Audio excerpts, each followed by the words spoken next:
Bienvenidos al Colegio de Empresarios. Estamos en nuestras sesiones de organización estructurada.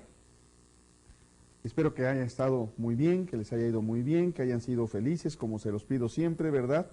Y vamos a comenzar con nuestra sesión número 5, como les decía yo, organización estructurada. Estábamos viendo la metodología que se emplea para diseñar estructuras organizacionales. El objetivo es que conozcan la metodología, que después aprendan cómo se utiliza y que puedan seleccionar la escuela, la estructura organizacional que más le conviene de acuerdo a la empresa en la que ustedes se encuentran.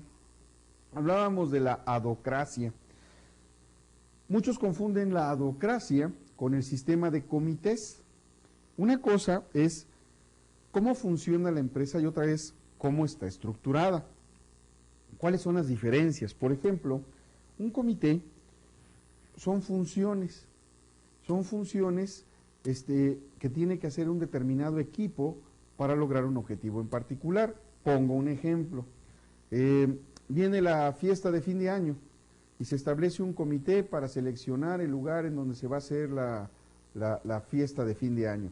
Usualmente esa es una responsabilidad del área de recursos humanos, pero el área de recursos humanos luego está tan ocupada con los cierres anuales que lo traslada a otra área o a un grupo de compañeros que no necesariamente son gerentes o directores, que están encargados de hacer la organización, de hacer los presupuestos, presentarlos y listo. Ese puede ser un comité.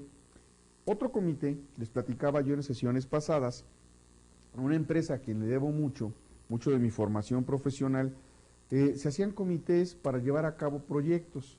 El proyecto ganador era liderado por la persona que había presentado ese proyecto y los demás, el líder escogía con quienes quería trabajar para la concreción de esos proyectos. Formábamos un comité donde temporalmente la persona que era el líder de ese proyecto pues era nuestro jefe.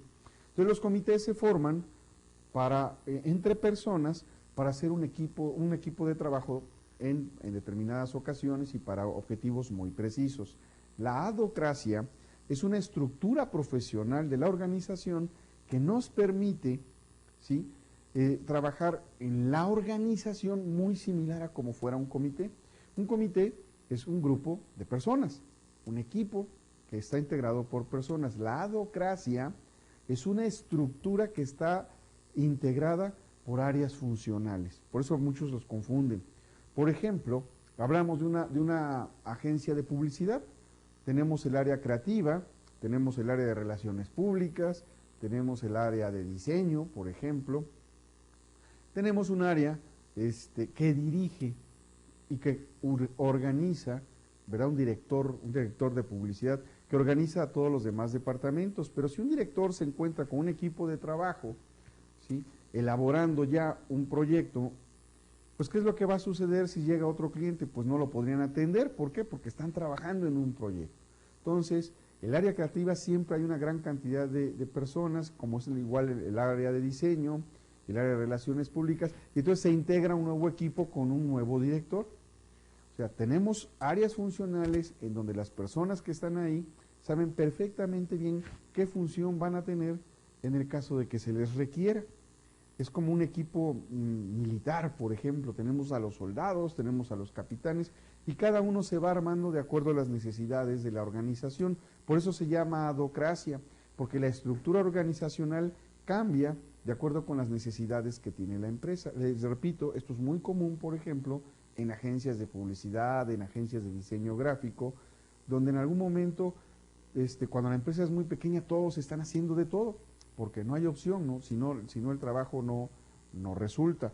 Las empresas consultoras, muchas veces su estructura es adhocrática. Tenemos un área de consultores senior, tenemos un área de consultores junior, tenemos un área de apoyo, de finanzas, de recursos humanos, ¿verdad? Un área de relaciones públicas también. Entonces, cuando viene un proyecto, ¿verdad?, se establece dentro de los consultores senior quién es el especialista que puede atender ese proyecto. Y si el especialista está ocupado, bueno, quién es la segunda parte que lo puede hacer, o bien si el especialista puede servir como coach o mentor de la persona que va a hacerse cargo del proyecto. Y se van tomando elementos de las diferentes áreas para integrar un equipo de trabajo. Es una organización muy compleja, no es recomendable para todas las empresas. Acabo de dar 2 ejemplos, de una agencia de publicidad, acabo de dar el ejemplo de una empresa consultora, ¿sí? Consultora en diferentes áreas, puede ser en finanzas, recursos humanos, puede ser contable, etcétera, planeación estratégica, como es mi caso. Entonces, es muy compleja porque se requiere un personal altamente profesional. Escuchen la palabra, vamos a diferenciar profesional de calificado. El trabajador calificado tiene una habilidad para hacer determinada cosa. ¿Sí? Un trabajador profesional, su habilidad, además que puede ser mecánica, puede ser física, también es intelectual, tiene conocimientos que le van a permitir resolver situaciones sin necesidad de acudir nuevamente a la empresa. Por eso también es muy difícil hacer una estructura adocrática. Sin embargo, es tremendamente flexible a cambio de eso, donde la autoridad se traslada constantemente. Es ahí donde estriba a veces su dificultad, que hoy puedo yo tener autoridad sobre un equipo y mañana en otro proyecto, uno de esos elementos del equipo puede ser la autoridad a la que yo tengo que responder. Se requiere de mucha madurez, de mucho conocimiento profesional, de un alto involucramiento en el trabajo que se está haciendo, ¿verdad? Y entonces, para que pueda funcionar, voy a poner un ejemplo propio. Mi despacho se encarga de planeación estratégica. Originalmente, como mi socio es especialista en aseguramiento de calidad, tenía yo un equipo de consultores junior especializados en aseguramiento de calidad, pero cualquiera de ellos sabía más que yo en calidad porque no era mi área. Entonces, en algunos trabajos, yo siendo el propietario de la consultoría, apoyaba al trabajo de los consultores junior porque conocían más que yo. Con el tiempo fui aprendiendo tanto como ellos e incluso obtuve mi certificación en aseguramiento de calidad como entrenador. Pero, pues aquí si una persona sabe más que uno, vale la pena ponernos a su disposición para aprender. Eso es lo bonito que tiene una consultoría cuando está trabajando adecuadamente. Todos aprendemos de todos. Pero repito, se requiere de gente muy profesional, muy madura, muy centrada, pero sobre todo que sepa trabajar en equipo. Se apoya en expertos entrenados y especializados para realizar la mayor parte del trabajo. Pero a diferencia de la burocracia profesional, estos deben trabajar juntos. ¿Cuál es la gran diferencia entre la burocracia profesional y la adocracia? En la burocracia profesional, la persona que está trabajando trabaja sola y es experto en su área. Por ejemplo, si yo voy al médico y voy a ver a un dermatólogo, pues no necesita más nadie, solamente él es competente para determinar qué problemas puedo yo tener. Si voy a un otorrinolaringólogo, pues no necesita de otros médicos más que él solo. En el caso de una consultoría, ¿verdad? Yo necesito de otros profesionales en el área. En el caso de una agencia de publicidad, yo necesito trabajar con profesionales de esa área, trabajamos en conjunto. Entonces, esa es la gran diferencia entre una burocracia profesional y la adocracia, ¿sí? Es más, en la adocracia el profesional no puede trabajar por separado, necesita de los otros forzosamente. Hablaba yo, por ejemplo, de aseguramiento de calidad. Lo mío, pues es cobrar, diría un amigo, pero aparte de cobrar, pues tengo que trabajar. Entonces, mi especialidad, mi área de experiencia, de expertising, como dirían por ahí, es planeación y comercialización estratégica. Todo lo que tiene que ver con planeación en función de generar ingresos, el área comercial, ventas, mercadotecnia, es la parte donde yo tengo experiencia. Pero hay momentos en que tengo que tocar finanzas y aunque sé manejar finanzas, me apoyo con un especialista. Hay otras veces en que tengo que manejar con recursos humanos. Aunque conozco recursos humanos, pues no estoy revisando constantemente la ley del seguro social, por ejemplo, la ley federal del trabajo, para poder asesorar a una empresa. Entonces me apoyo de alguien que sabe de eso. Entonces yo me centro en mi área de especialidad, en mi área de experiencia y me rodeo de un equipo que tiene las facultades, las cualidades, las aptitudes que yo en esas áreas carezco. En cuestión de producción, yo conozco de producción, pero tengo un equipo que se encarga de producción.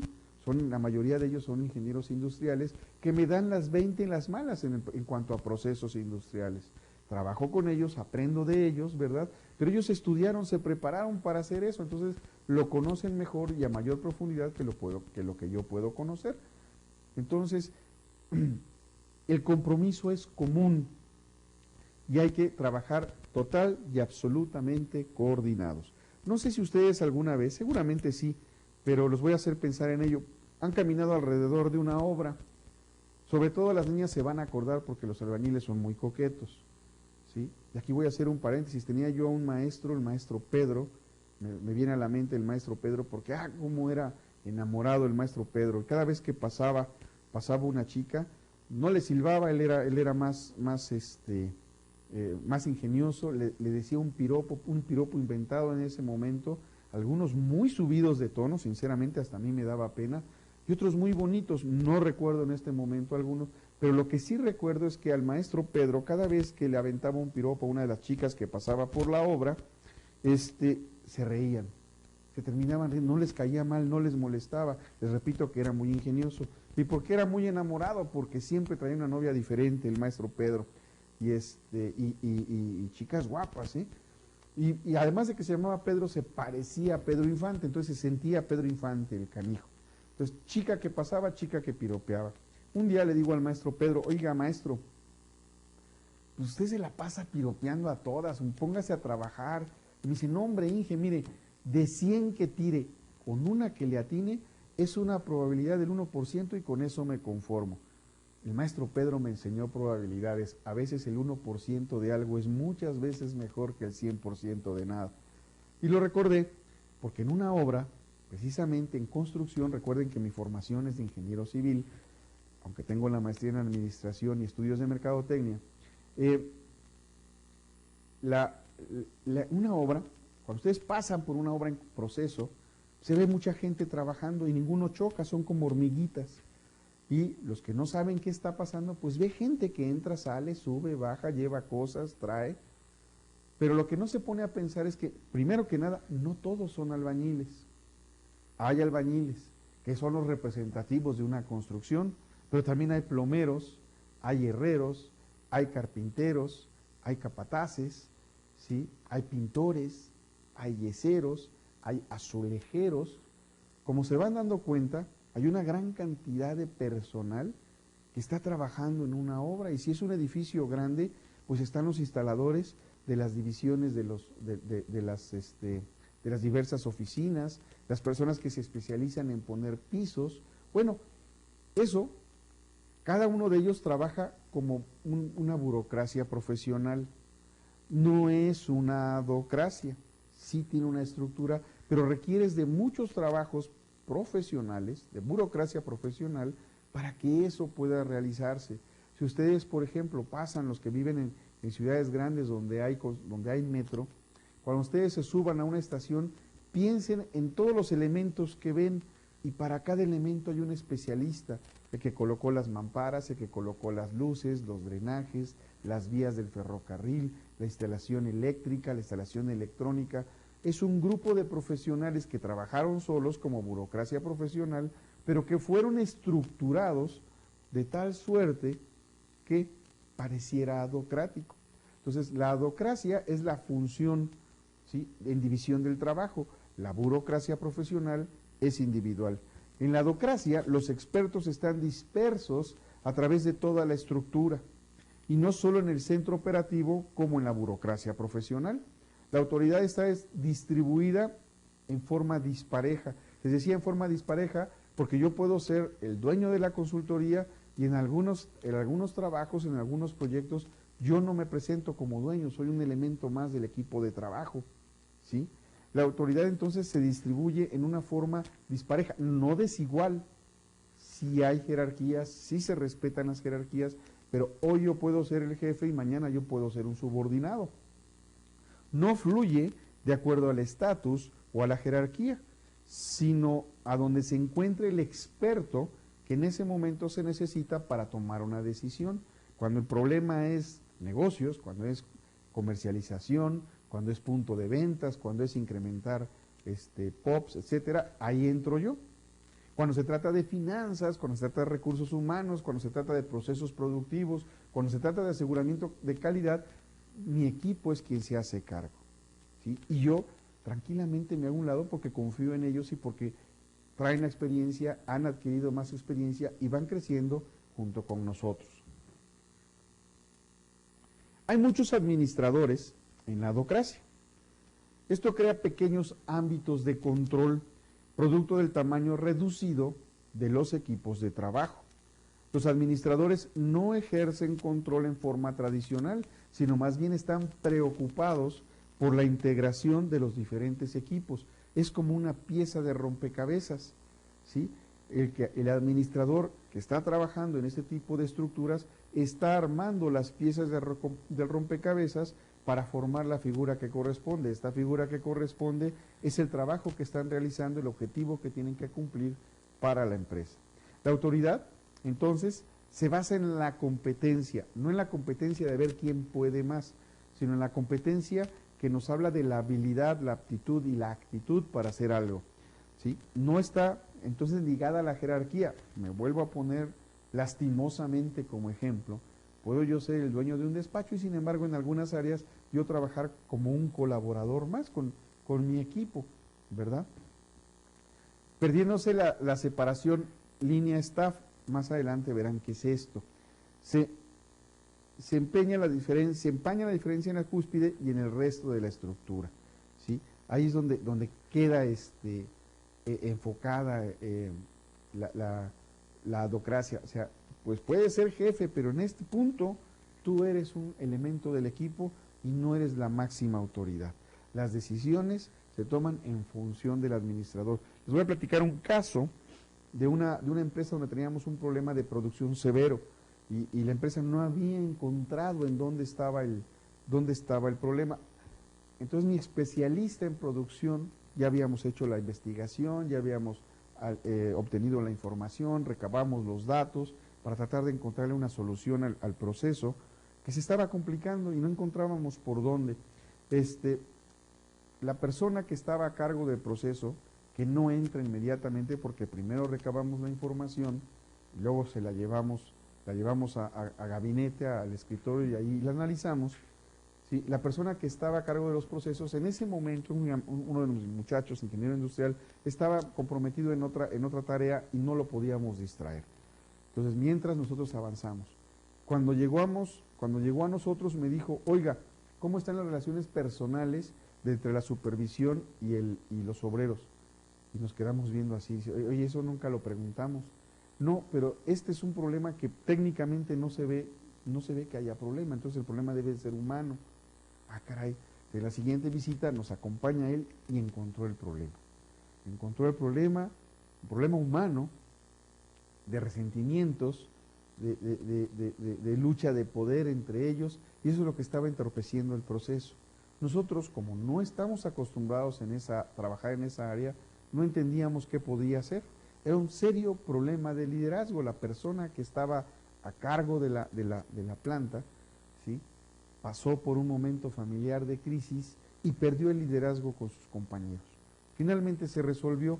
El problema era un problema de relaciones humanas, no de procesos, no de técnicas, no de capacitación, pero el ingeniero industrial que está al tanto de lo que pasa en una línea de producción, pues inmediatamente buscó las opciones que a los demás no se nos hubiera ocurrido buscar.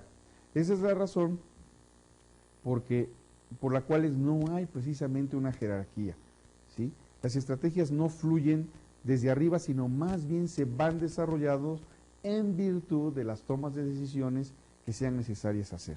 Se generan a medida que se aceptan y se desarrollan nuevos proyectos. Todos estos proyectos tienen que estar involucrados con la estrategia. Se identifican dos clases de adocracia, la operativa y la administrativa. ¿En qué consiste la operativa? Pues lleva a cabo proyectos por encargo de clientes, como el caso de una agencia de publicidad, por ejemplo, hacer las campañas, las pautas publicitarias, ¿sí? Trata cada problema como único. Cada vez que llega una nueva alimentación que hay que darle servicio al cliente, no se parece en nada a todo lo demás. Por ejemplo, ustedes me dirán, bueno, pues si es especialista en planeación estratégica, pues todos los planes siguen un proceso. Sí, totalmente de acuerdo. Pero cada empresa tiene mayor o menor cantidad de información en cada una de esas etapas del proceso. Y a veces la información que tienen no es la información que se necesita. Es la información que tienen o que consiguieron o que heredaron, ni siquiera una información nueva. A veces me llegan con información de investigación de mercados que no compete a lo que quieren ellos hacer. ¿Por qué? Porque no estuvieron claramente definidos los objetivos de la investigación. Y entonces me dice el director general, que es con quien normalmente hablamos, ¿verdad? O el gerente general o el dueño, y nos dice, oiga, entonces la investigación estuvo mal y nos cobraron tanto. Sí, pero eso fue lo que ustedes pidieron. Si ustedes piden, ¿verdad?, un carro amarillo con llantas cuadradas, pues les van a dar un carro amarillo con llantas cuadradas. Y si después no puede correr porque las llantas son cuadradas, la culpa no es de quien lo hizo, sino de quien lo pidió, no lo pidió adecuadamente. Entonces, no lo pidió adecuadamente porque no tenía muy claros los objetivos. Y a partir de ahí, vamos a empezar a diseñar mi estructura. Por eso, la docracia operativa se lleva a cabo de acuerdo a los encargos que nos va pidiendo los clientes. No se separa el proyecto mismo de su ejecución real, se va construyendo conforme se va avanzando. Y tenemos la docracia administrativa, que es una estructura compuesta por dos partes. La parte administrativa lleva a cabo el trabajo de diseño, combinando la administración de la línea con los expertos asesores en equipos de proyectos. La parte operativa pone en producción los resultados, está separada de modo que su necesidad de estandarización no interfiere con el proyecto. Pongo un ejemplo, volvamos a tomar la agencia de publicidad. Y llega una empresa que quiere una campaña para lanzar un nuevo producto. Entonces, nosotros ya sabemos las etapas de lanzamiento, pero estas etapas de lanzamiento van a ir en función del target, de los objetivos que se quieren lograr, del presupuesto que tiene el cliente, de la zona geográfica, del entorno, del macroambiente. Todo eso puede influir. Vamos a suponer que vamos a lanzar una nueva bebida alcohólica. Entonces, resulta que el cliente originalmente la había planeado para señores de más de 30 años. Y en la agencia de publicidad estamos viendo que esa bebida para ese sector, en esa ciudad o en los puntos de venta donde la quieren colocar, no es el target adecuado. Y entonces tenemos que convencer al cliente de que el target pues no va a funcionar, porque la publicidad va a generar, va a impulsar, va a empujar las ventas. Si desde el principio no tenemos claro nosotros como clientes qué queremos, pues vamos a pedir una cosa mal. Si yo pido un saco con 3 mangas, me van a entregar un saco con 3 mangas. Pero díganme ustedes, ¿quién usa un saco con 3 mangas? Bueno, las empresas a veces piden sacos con 3 mangas y les entregan sacos con 3 mangas. Incluso se dan el lujo de decir, mira, hasta le puse una cuarta, ¿sí? Te di un plus, pero no era eso lo que se necesitaba, ¿sí? Entonces, tenemos la docracia operativa, que es la que en sí va a trabajar, va a meter las manos sobre las cosas, y la adocracia administrativa, que da las guías, las pautas. Uno dice qué y cómo, y los demás hacen, así de simple. La adocracia, entonces, se aplica en medios que son complejos y dinámicos, tal como es una consultoría. Me llegó un mail de una chica que está haciendo su maestría precisamente en administración, su MBA, Master in Business Administration, y me decía, el trabajo que estoy haciendo es sobre recursos humanos, y me piden como proyecto que haga yo un plan para recursos humanos, un plan de trabajo, pero no sé sobre qué lo puedo hacer. Entonces yo le dije, mira, lo puedes hacer sobre detección de necesidades de capacitación, lo puedes hacer sobre benchmarking, lo puedes hacer sobre reingeniería, sobre reestructuración desde el punto de vista de capital humano, lo puedes hacer sobre el desarrollo organizacional, y le di varias pautas. Muchas de las personas que me consultan por internet, la mayoría estudiantes, muy pocas me contestan y mucho menos me dan las gracias. esta chica afortunadamente me dijo, es cierto, ya vi, esto lo conozco, lo he trabajado y sobre esto voy a encaminar mi plan. Y me agradeció. Yo no soy especialista en recursos humanos, pero he estado en tantas empresas hoy como consultor que he ido aprendiendo, porque esa es nuestra función como consultor. No se vale sacar una especie de receta de cocina y decir, este es el punto 1, 2, 3, 4, y así lo voy a seguir, porque las empresas no son iguales. Aunque la estrategia lo pareciera, cada quien tiene su manera de usar la estrategia. Si a ustedes les gusta una chica, ¿verdad?, pues la estrategia de todos va a ser conquistarla. La manera en que lo van a hacer es la que va a diferir. Y si ustedes son una chica y quieren llamar la atención de un guarachudo mexicano, ¿verdad?, pues entonces ustedes sabrán, cada una de ustedes, qué es lo que van a usar para llamar su atención. La estrategia es la misma, conquistar a la persona deseada. La táctica es la que va a cambiar y la operación es la que va a cambiar. Entonces cada empresa tiene su propia táctica y su propia operación. Normalmente la autocracia operativa se encuentra en organizaciones jóvenes. ¿Por qué razón? Porque todos le entran con todo, todos hacen de todo, ¿sí? La autocracia administrativa es en estructuras mayores, más establecidas, con más tiempo. Les decía yo, algunas veces yo como dueño de un despacho, a partir de esta definición dirán, pues es un despacho joven, pues sí, está desde 2005, tiene realmente poco tiempo, ¿verdad?, trabajando en el mercado comparado con otros grandes despachos. Entonces, esta autocracia al principio es operativa porque todos entran y hacen de todo. Personalmente, a mí me gusta estar en el campo de batalla, me gusta arrastrar el lápiz de vez en vez para aprender, para saber a qué se enfrenta mi equipo, poderlos dirigir mejor, poderlos apoyar mejor y también saber qué le tengo que pedir a la empresa para que ellos trabajen mejor. ¿Sí? Lo que sucede es que muchas veces obtenemos la licenciatura, obtenemos la maestría y nos sentimos como dioses en el Olimpo y se nos olvida que el trabajo es a ras del suelo. No se les olvide a ustedes, por favor. Las configuraciones como elemento de diagnóstico. Ah, caray, suena raro. Configuraciones como elementos de diagnóstico. ¿Qué es una estructura? Una estructura es algo que va a sostener otra cosa mayor, más grande, superior. La estructura tiene que ser sólida y más fuerte que lo que va a sostener. De lo contrario, pues no lo va a poder sostener. Entonces, una estructura es un sostén, es un soporte. Entonces, decimos la metodología del análisis y diseño de estructuras organizacionales, es decir, cómo voy a soportar, qué pilares le voy a poner a mi empresa para que ésta dé los resultados que yo quiero. Esa es mi estructura. Ahora dice configuraciones como elemento de diagnóstico. Una cosa es tener mis postes y otra cosa es decir dónde los coloco, en dónde deben de estar, qué forma deben de tener mis columnas, cuántas necesito. Eso es la configuración. La estructura me dice cómo debe de estar presentada mi empresa en términos generales y la configuración son las partes ya interiores, en dónde van a estar, cómo se van a relacionar. Son abstracciones de la realidad y esta es una parte muy difícil, muy compleja. Son simplificaciones del complejo mundo de las estructuras. La estructura es lo que va a soportar.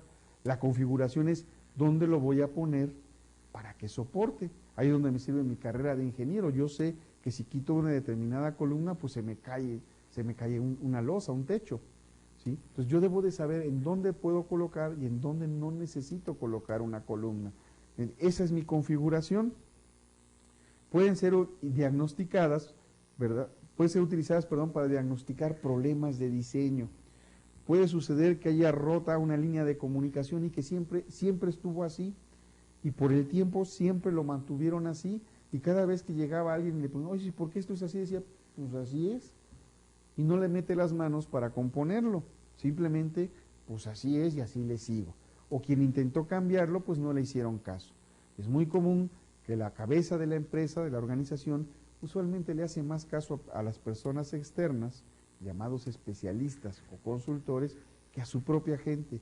Y a veces la gente tiene razón, y a veces la gente tiene buenas ideas y hay que escucharlas, ¿sí?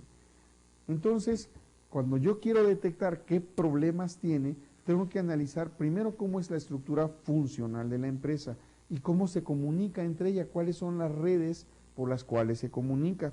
Cada organización experimenta cinco tendencias que me van a ayudar para hacer una configuración. Una es la tendencia a centralizar, que es la más común. El jefe que quiere ver todo, que no pasa nada sin su firma, que a todo mundo le tiene que rendir cuentas todos los días y prácticamente a toda hora. Otra es la presión de la estructura técnica a la formalización. Trabajé con una compañía que tiene aseguramiento de calidad ISO 9000 y lo ha conseguido cada vez lo obtiene con mejor puntuación. Y el problema que tenía ahí es que estaban tan convencidos de que el aseguramiento de calidad era lo mejor, que no hacían nada absolutamente que no estuviera en el manual de aseguramiento de calidad, aunque estuviera mal lo que estuvieran haciendo. Entonces decía, pues es que está en el manual y así hay que hacerlo. Sí, pero si no te está dando resultados, si a ti te genera más trabajo, si tú lo puedes hacer mejor, ¿por qué no cambias el manual? ¿Por qué no cambias esa parte del proceso? Es que así está en el manual. Señores administradores, hay que entender muy claro que las personas hacen al manual, no el manual a las personas. Si el manual tiene algo que está equivocado, que está erróneo, y nosotros sabemos que lo podemos hacer mejor es menos tiempo, menos costo, básicamente, pues entonces se cambia el proceso y mejora el manual. Pero desgraciadamente a veces trabajamos más para el manual que para nosotros mismos. Entonces la conclusión fue, tuvimos que hacer algunos cambios al manual, porque las personas estaban tan técnicamente formalizados que no concebían que pudiera haber un cambio. También presión del personal operativo a profesionalizar. Le exigimos tanto a nuestro personal operativo para que mejore, para que se convierta en un profesional de doblar cucharas, por ejemplo, aunque eso no le va a servir de nada en el futuro y ni siquiera en la compañía. Eso puede ser un problema. También puede ser una gran bendición si vamos preparando a mi equipo desde que llega hasta que alcanza la cúspide de alguno de los puestos. Me tocó conocer a un director de planta muy reconocido, muy respetado, que cuando llegó a esa planta por primera vez, llegó a intendencia, llegó barriendo, era un muchacho. Y un día se acercó el director general y siempre estaba dispuesto a ayudar y a hacer cosas más allá de sus labores normales. Y un día el director general le preguntó que qué estudiaba. Y dije, no, pues estudié la secundaria, pero pues ya no tengo dinero, mis papás me mandaron a trabajar, pues no había dinero en casa. ¿Y no te gustaría seguir estudiando? Pues sí, pero pues no se puede, ahora trabajo o no comemos, ¿no? También yo ayudo con la casa. Y el director le dijo, mira, te voy a dar un horario que te permita ir a la escuela, pero para que conserves ese horario tienes que tener un mínimo de tal calificación. El muchacho estudió la vocacional, después estudió una carrera y llegó a ser el director de esa planta, gracias a un director que previamente tuvo confianza en él, un ingeniero industrial, un ingeniero mecánico estudió, y toda su vida la hizo en esa planta y se jubiló en esa planta, tuvo solamente un trabajo en su vida que fuese, y agradecidísimo, ¿verdad?, por lo que esa planta le había dicho, le había hecho con él, con su vida, se la había mejorado. Esa es una tendencia a profesionalizar al personal operativo. Desgraciadamente, este fue un acto generoso de una sola persona, no fue un proyecto de crecimiento de una empresa. Esa empresa actualmente hoy no existe, pero dejó muchas enseñanzas a otras empresas que tuvieron contacto con ellas, a mí personalmente. También está la presión de los administradores de línea media a dividirse en pequeños grupos. Hacen sus pequeños imperios, son señores feudales. Dicen, de aquí no pasan, y este es mi territorio, y aquí mando yo. Eso sucede y es más común de lo que ustedes se imaginan. Quizá ahorita los que me están viendo, algunos de ustedes están riendo, porque les está pasando en su empresa. Se dan cuenta que hay pequeños cotos de poder, pequeños señores feudales que controlan desde su coto de poder, ¿verdad?, pues toda la información y todo lo que pasa alrededor. Y finalmente, la otra tendencia es la presión del personal de apoyo a la colaboración. A veces la gente no quiere colaborar y con eso me encuentro más frecuentemente de lo que ustedes se imaginan. La actitud es, ¿y por qué les tengo que enseñar yo?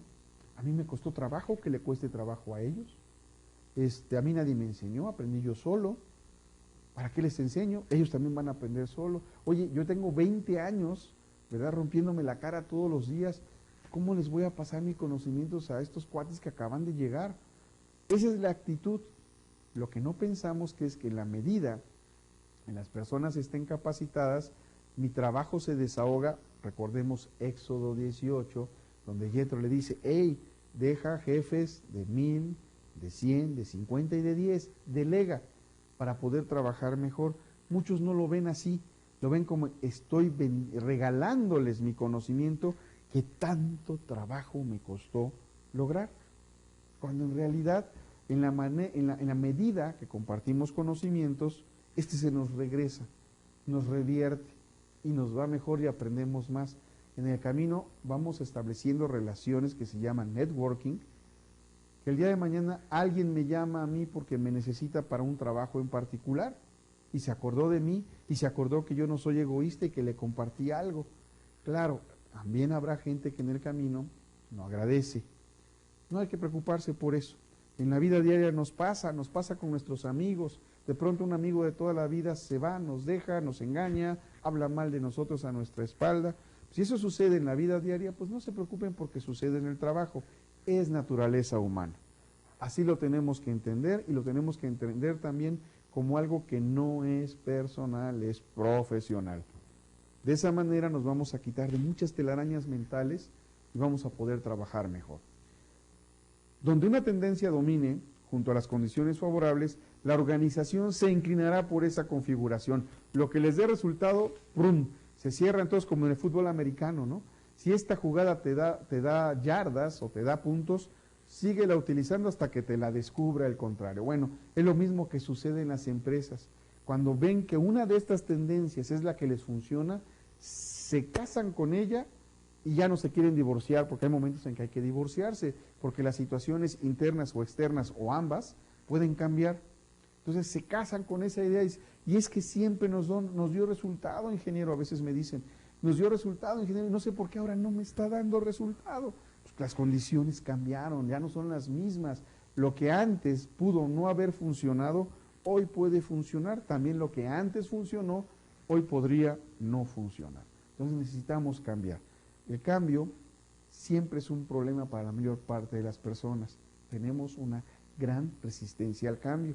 Entonces no siempre domina una tendencia, a veces es la combinación de varias. Entonces el ojo experto, el ojo entrenado, tiene que detectar cuál es la tendencia. Piensen ustedes en su lugar de trabajo, cuál es la tendencia que está dominando. Los administradores pueden mejorar sus diseños organizacionales al considerar las diferentes presiones por las que atraviesan sus organizaciones y las configuraciones a las que son arrastradas. Problemas de ajuste.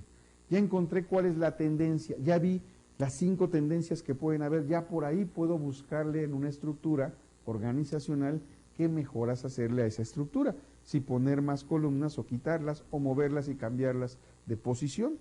La funcionalidad entonces de los controles externos me va a ayudar a hacer pequeños ajustes.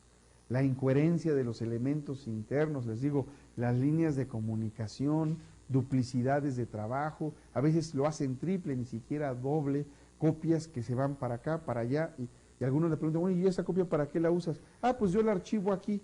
¿Y cuándo la utilizas? No, nunca, pero pues me dijeron, mételas en estas carpetas y se acabó. Y la misma información está en 5 o 6 carpetas. Y aparte está en electrónico. Entonces, tenemos a gente trabajando en cosas que no son productivas. Por esa razón, cuando se hace reingeniería y se reestructura la empresa, hay puestos que se pierden.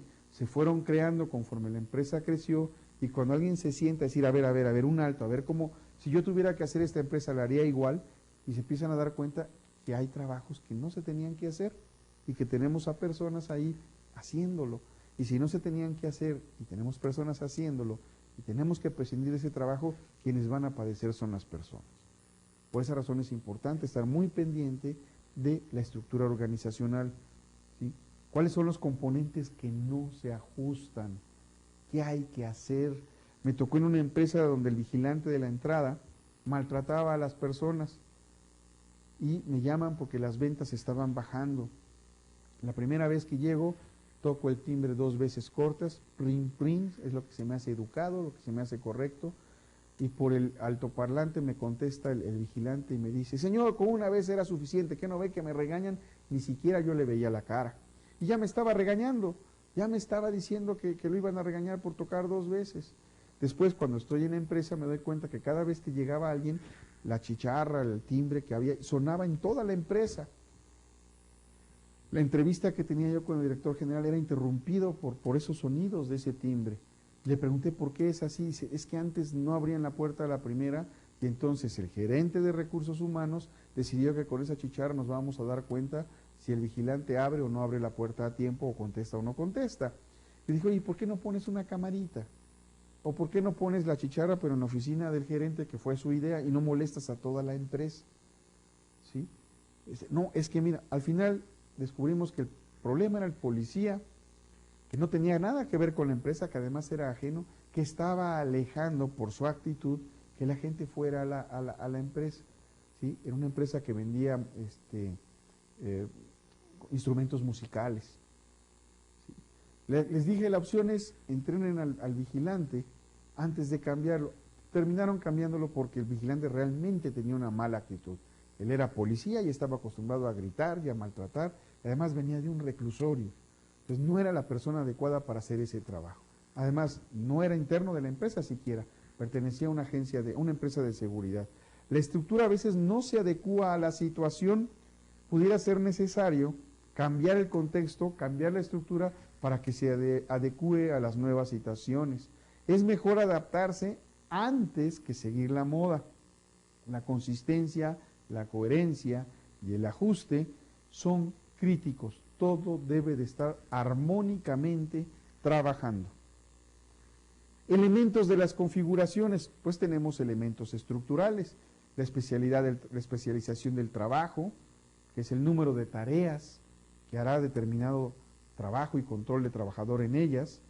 La formalización del comportamiento es cómo están los procesos estandarizados, ¿sí? Que si yo abro una nueva empresa o tengo una filial o tengo sucursales, todos trabajen bajo los mismos parámetros. Una de las consultas que recibí un día por mail es, la empresa tiene manuales y me acaban de nombrar gerente de una división. ¿Tengo que hacer un manual para esa división o uso los manuales corporativos? Bueno, si el trabajo de la división es similar a lo que pide la corporación, pues se hace igual. ¿Cómo están las demás? No, pues no tienen manuales. Bueno, entonces, primero hay que ver si se necesitan o no. Si se necesitan, se hacen. Si ya están hechos y requieren cambios, pues se hacen los cambios. Si como está el manual, está funcionando la empresa y así funciona bien, déjalo. Busca otro problema que resolver, busca otro cuello de botella. ¿Sí? El entrenamiento y la educación, la capacitación al personal, mejorar sus habilidades. Sí es verdad que lo tenemos que llevar a una profesionalización. Muchas de las empresas pequeñas y medianas, las pymes, me dice el dueño, sí, pero si los preparo se van, págales más. No, pero pues ¿cómo? Mira, les haces firmar un contrato, que tengan un estudio, una capacitación, ¿verdad? Y con ese contrato tú les garantizas el pago de una colegiatura, el pago de un curso, ¿verdad? A cambio de que permanezcan determinado tiempo en la empresa. Verás que en la medida que ellos mejoran, los ingresos mejoran y les puedes dar un mejor sueldo. No se van a ir. Es más, si les pagas educación que a ellos no les cuesta, o un porcentaje, yo no creo en las cosas gratis, deben de costarnos. Pero vamos a suponer que les pagan el 60, el 80% de una colegiatura, claro que le ayuda a alguien que se quiere superar. Y si le exiges además un promedio mínimo, claro que lo van a conseguir. Pero si además le damos el horario para que pueda estudiar, para que se pueda capacitar, hombre, estamos generando personas leales a la empresa, ¿sí? Estamos fidelizando a nuestros trabajadores, estamos haciendo campañas de fidelización, pero hay que tener cuidado para hacerlas también. También hay que ver cómo está la estructura previa a ese tipo de ideas, a ese tipo de cambio. El agrupamiento de unidades o departamentalización, que los criterios de todos los administradores que tienen un cargo sean los mismos. El tamaño de la unidad, ¿sí? Una vez siempre me preguntan a mí, ¿un director cuántos gerentes debe de tener a su cargo? Pues yo supongo que 6. ¿Por qué 6? Porque 6 es un número que, después que he estudiado Management Cockpit, es un número que mentalmente podemos manejar 6 imágenes casi simultáneamente, ya más no, ¿sí? Tener más de 6 gerentes se vuelve muy complicado. hay que volver a dividir. Moisés pues estaba ayudado por Jehová, ¿verdad? Y podía tener mil jefes, pero nosotros no. Y Jesucristo, me decía alguien, Jesucristo tuvo 12 y uno lo traicionó. Creo que 6 es un buen número. ¿Sí? Los sistemas de planeación y control usados para estandarizar los productos, los mecanismos de integración usados para coordinar intra e interunidades, entre las unidades una con otra y entre todas las unidades, cómo se van a enlazar, qué grupos de trabajo, qué tareas van a haber, qué comités. La diferenciación vertical, grado en que toma las decisiones, ¿sí? Los administradores, acuérdense, nuevamente volvemos al organigrama de Moisés, 1150-10, centralización vertical y horizontal, ¿sí? Vertical es en este sentido, va bajando, y horizontal, que tengan los mismos niveles, las mismas jerarquías. La descentralización horizontal amplia es la cúspide que comparte la autoridad con la estructura técnica. La descentralización vertical limitada son los administradores de las unidades que se les delega la autoridad. La descentralización vertical y horizontal concentrada en el centro de la operación, y la descentralización vertical y horizontal selectiva, poder disperso a través de la organización. Tenemos de diferentes zonas de toma de decisión. ¿De qué va a depender? Del tipo de organización en la que estemos trabajando. Tenemos elementos situacionales, la edad y tamaño de la organización y el sistema tecnológico de la organización, que va a influir el medio ambiente y el poder. Podemos tener estructura simple, aquí está un resumen, mecánica, burocrática profesional, burocrática mecánica, burocrática divisionalizada, y la docracia, y va en función del tamaño de las unidades, los sistemas de planeación y control, los mecanismos de integración y la descentralización que queremos lograr. También podemos tener con estas mismas la edad, el tamaño, el sistema tecnológico, el medio ambiente y el poder. Son dos tablas que separé en una. En la anterior era el sistema estructural y aquí son los elementos situacionales. Aquí está el resumen de todo lo que hemos venido hablando. El diseño organizacional es un proceso donde todos los gerentes toman decisiones desde los miembros de una organización hasta la parte de la operación. El diseño organizacional hace que los gerentes dirijan las vistas en dos sentidos, hacia el interior de la organización y hacia el exterior. Hay 4 piedras angulares: la división del trabajo, la departamentalización, la jerarquización y la coordinación. ¿Sí? La reducción de tamaño. En años recientes, les comentaba yo, los gerentes de muchas organizaciones han hecho pequeñitas las empresas y se empiezan a tomar decisiones con el nombre de reestructuración. ¿Sí? Ya no los corren, ya no los despiden, los reestructuran, ¿no? Entonces, y eso sucede cada vez más comúnmente. Hay que trabajar mucho en ello porque la vida profesional está muy rápido, el Internet nos lleva cada vez a paso más veloz, hay oleadas de fusiones, despojos, adquisiciones, etcétera, los avances tecnológicos que dejan atrás a muchas compañías y es necesario reducir el personal. ¿Qué es lo que sucede? La reducción del tamaño, ¿sí?, se refiere a los cambios del diseño organizacional, estructuras móviles, flexibles, más rápidamente cambiables. Desgraciadamente requerimos a veces poco personal y las víctimas de reducción de tamaño pues son las personas. Y ellos son los que pagan los costos, ¿verdad?, que es perder un sueldo, perder un trabajo y perder un poco la autoestima. ¿Cómo minimizar el dolor del downsizing? El downsizing es reducir personal, hacerlo más pequeño. Muchas organizaciones consideran que la reducción de tamaño es necesario para poder competir. La empresa misma puede reacomodar a sus ex empleados dentro de diferentes áreas en la misma empresa, dentro de diferentes localidades o divisiones, y a veces los recomienda a otras empresas, pero no siempre es así. El ahorro de dinero es la ventaja a corto plazo, pero a la larga se desarrolla la confianza y el respeto de una cantidad importante de los ex empleados cuando se dan cuenta que la empresa, aun cuando ya no los necesitaba, se preocupó por ellos. Piensen mucho en lo que les acabo de decir. Con esto terminamos nuestra sesión de hoy. Nos vemos la próxima sesión y sean felices, por favor. Hasta pronto.